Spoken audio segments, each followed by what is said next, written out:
Okay. Okay, so I'm going to talk about my solution here.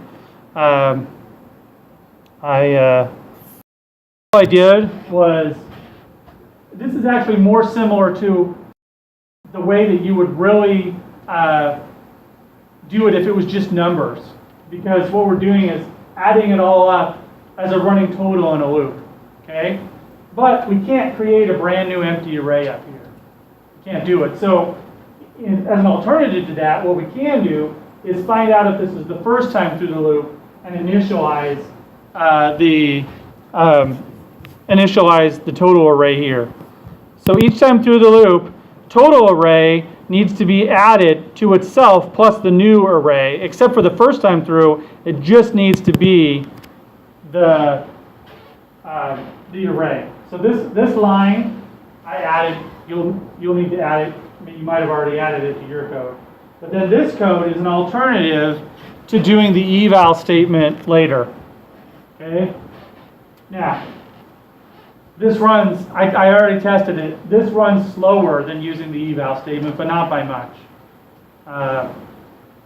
So it would be best, the best solution would be the one that would resize the array and sum across one of the dimensions of the array that I talked about before.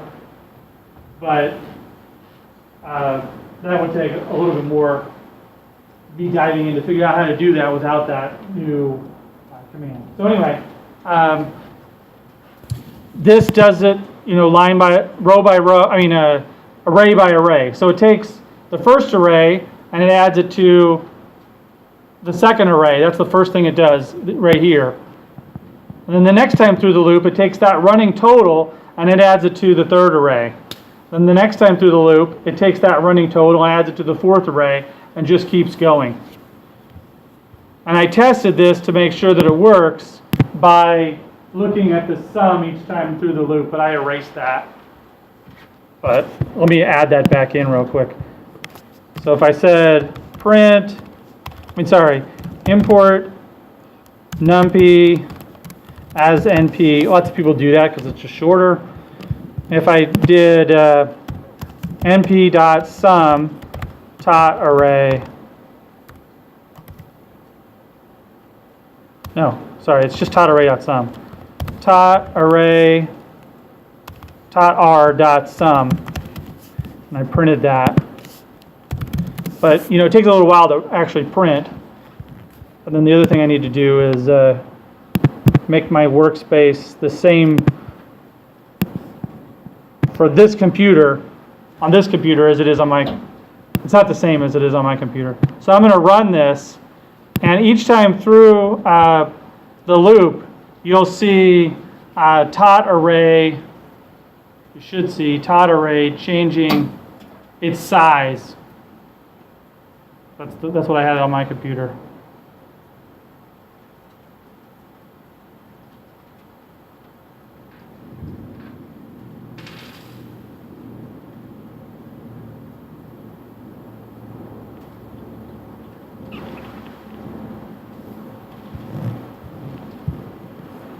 This is concerning. It should be getting larger line by line.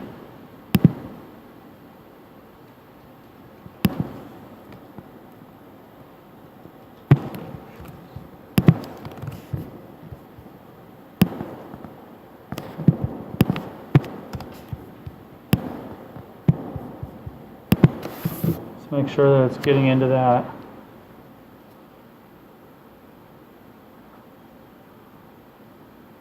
Do you remember what the dimensions were?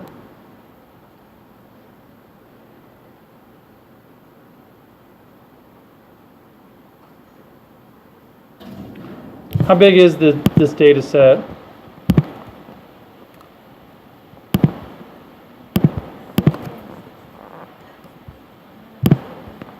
Properties 1251 600 300.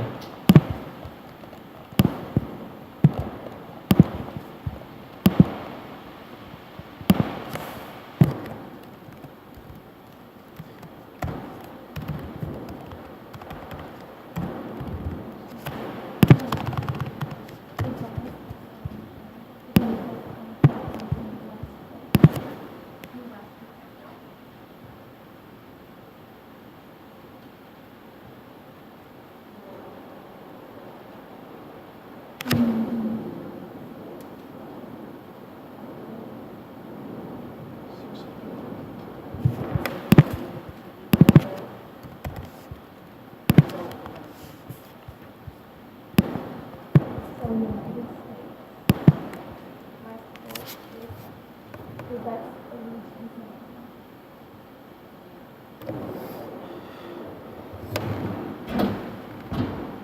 Right. And what about working the West Coast of the Yep. United States? But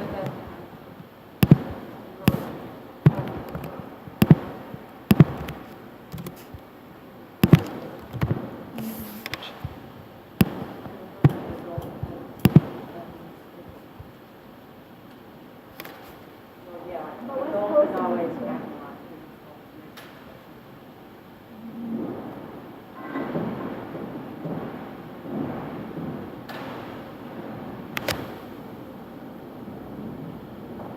Yeah, it looks like it's working. I don't think that sum function is working correctly, but I think this is working because this plus this should equal that every time through.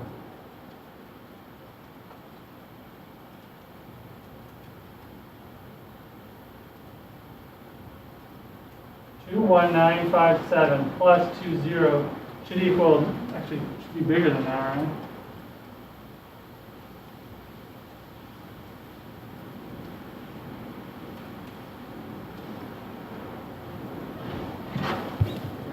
Let's see right here. Control C.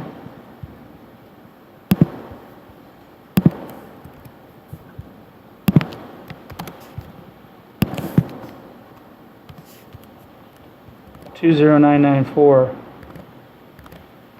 was 21957. I think that should make sense. That's no, that's never mind. Yeah, this is the already total value. So it makes sense. If we wanted to get it the way that I thought, it would be like that. Yeah.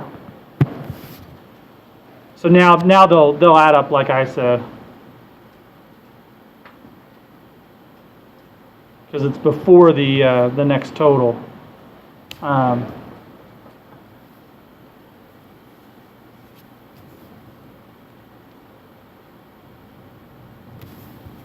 So this one plus this one should equal that one, and that I mean I'm not putting that in there, but that